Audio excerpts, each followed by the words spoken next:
চায়ের সাথে খাওয়ার জন্য মাত্র 10 মিনিটে এভাবে একবার এই রেসিপিটা বানিয়ে দেখুন। খেতে এত ভালো লাগবে, না বানিয়ে খেলে বিশ্বাসই হবে না। একদিকে চা বসিয়ে আরেকদিকে এই রেসিপি বানিয়ে নিতে পারবেন। একদমই জলের মতন সহজ। ঘরে থাকা দু একটা উপকরণই রেডি হয়ে যাবে। একদম মুচমুচে খাস্তা। এভাবে তৈরি করে দেখুন, দেখবেন বিস্কুটের দোকান থেকে কিনে আনতে হবে না। নিজের হাতে এভাবে বানিয়ে চায়ের সাথে খেয়ে নিতে পারবেন। এভাবে বানিয়ে কিন্তু সংরক্ষণও করতে পারবেন মাস জুড়ে, কোনোভাবেই নষ্ট হবে না। ভীষণ ভালো লাগে খেতে। নমস্কার বন্ধুরা, নতুন একটা পর্ব দেখার জন্য আপনাদের সকলকে স্বাগত জানাই। আজকে মাত্র 10 মিনিটে সামান্য একটু আটা দিয়ে ভীষণ মজার একটা মুচমুচে খাস্তা বিস্কুট বানিয়ে দেখাবো। বানানো একদমই সহজ, ঝটপট তৈরি করে নিতে পারবেন আর খেতেও দারুণ লাগে। তো চলুন, আশা করছি রেসিপিটি আপনাদের অনেক ভালো লাগবে। সবার প্রথমে আমি এখানে একটা মিক্সির জার নিয়েছি। মিক্সির জারের মধ্যে প্রথমে আমি 1 কাপ চিনি নিয়ে নেব, আর দিয়ে দিচ্ছি 2টো এলাচ। এবারে মিক্সির ঢাকনা লাগিয়ে ভালো করে একটু চিনি আর এলাচটা গুঁড়ো করে নেব।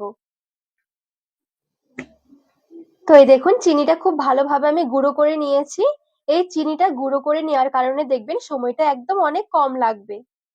এইবারে এদিকে আমি একটা বাটি নিয়েছি, গুঁড়ো করা চিনিটা বাটির মধ্যে নিয়ে নিচ্ছি।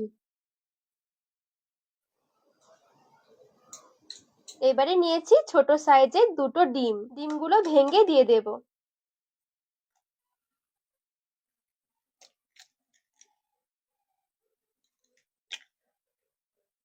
2 চামচ মতন দিয়ে দিচ্ছি গুঁড়ো দুধ, আর একদম সামান্য একটু নিয়েছি লবণ। আর এখানে আমি 1 টেবিল চামচ নিয়ে নিয়েছি কালো জিরে। এবারে একটা হুইক্সের সাহায্যে সবকিছু ভালো করে মিশিয়ে নেব।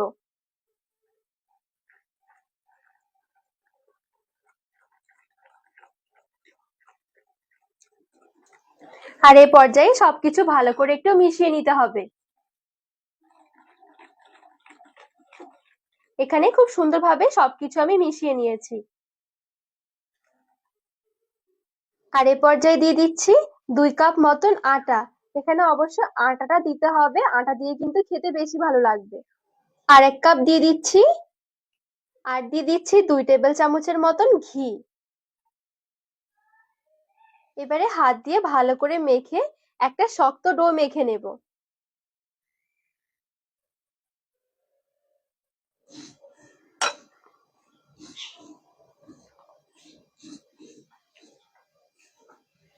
আর ডোটা একটু শক্ত করে মাখাতে হবে।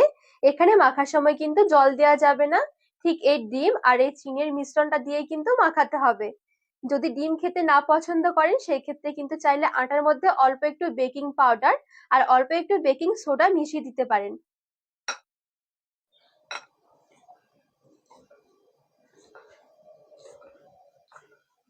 তো এই দেখুন, এখানে খুব সুন্দর করে আমি একটু শক্ত করে মেখে নিয়েছি। এবারে এই ডোটাকে আমি পুরোটাই নিয়ে নিচ্ছি। পুরো ডোটাকে আমি চাটুর মধ্যে নিয়ে নিচ্ছি, আর অল্প একটু ছড়িয়ে দিচ্ছি আটা।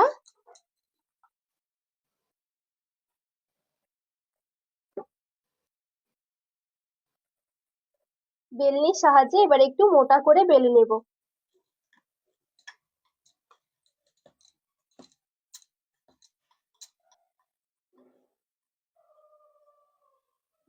তো এই দেখুন, এখানে আমি একটু মোটা করে বেলে নিয়েছি।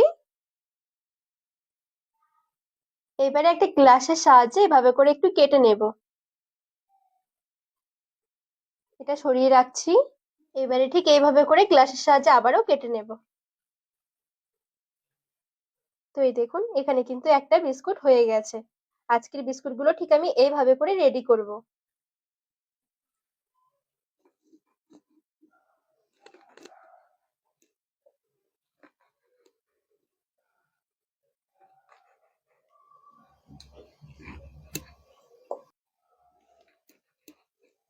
বাড়তি অংশটা আমি আবারও এভাবে করে বেলে তারপরে আবারও বিস্কুটগুলো কেটে নেব।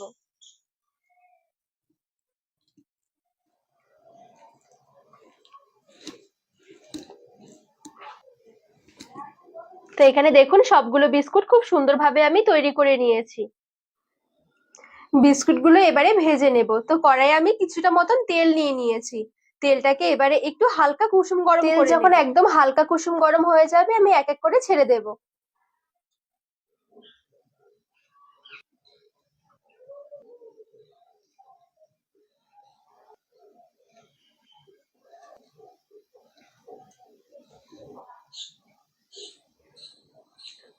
এখানে দেখুন কয়েকটা বিস্কুট আমি তেলে ছেড়ে দিয়েছি। এবারে গ্যাসের আঁচটা একদম হালকা রেখে দেব। খুব বেশি গ্যাসের আঁচটা বাড়িয়ে ভাজা যাবে না, তাহলে কিন্তু ভেতর থেকে কাঁচা থেকে যাবে, মুচমুচে ভাবটা আসবে না। তো প্রথম থেকে শেষ পর্যন্ত মিডিয়াম থেকে লো আঁচের মাঝামাঝি রেখে দেব গ্যাসের আঁচটা।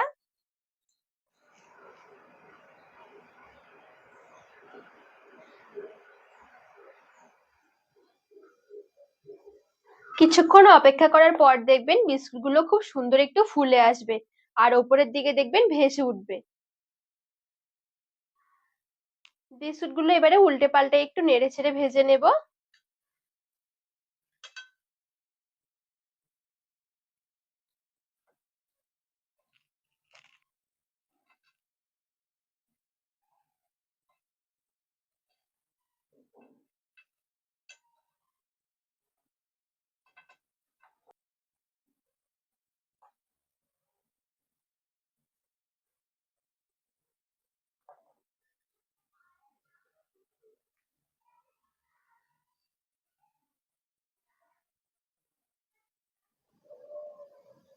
কিছুক্ষণ মতন আমি এখানে ভেজে নিয়েছি।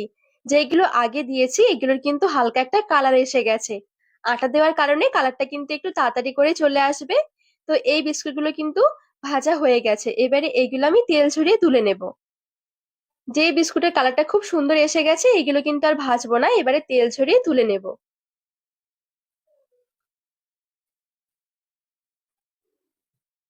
ভাজতেও দেখবেন খুব বেশি সময় লাগবে না, একদম অল্প সময়ের মধ্যে কিন্তু বিস্কুটগুলো ভাজা হয়ে যাবে। সবগুলো বিস্কুট ভেজে খুব সুন্দরভাবে আমি এখানে একটা ঝুড়ির মধ্যে তুলে নিয়েছি। বিস্কুট যখন ভাজা হয়ে যাবে তখন দেখবেন একটু নরম মনে হবে, আর যখন একটু ঠান্ডা হয়ে যাবে তখন দেখবেন বিস্কুট একদম শক্ত হয়ে যাবে। আমার এখানে বিস্কুটগুলো কিন্তু একটু গরম রয়েছে, এখনই আপনাদেরকে একটু ভেঙে দেখাচ্ছি। এই দেখুন, এটা কিন্তু যত ঠান্ডা হতে যাবে তত কিন্তু একদম শক্ত মুচমুচে হয়ে যাবে। এই দেখুন, এই বিস্কুটটা কিন্তু আগে নামিয়েছি, মানে একটু আগে। এটা কিন্তু হালকা ঠান্ডা হয়ে গেছে, তার জন্য এটা কিন্তু একদম মুচমুচে আর খাস্তা হয়ে গেছে।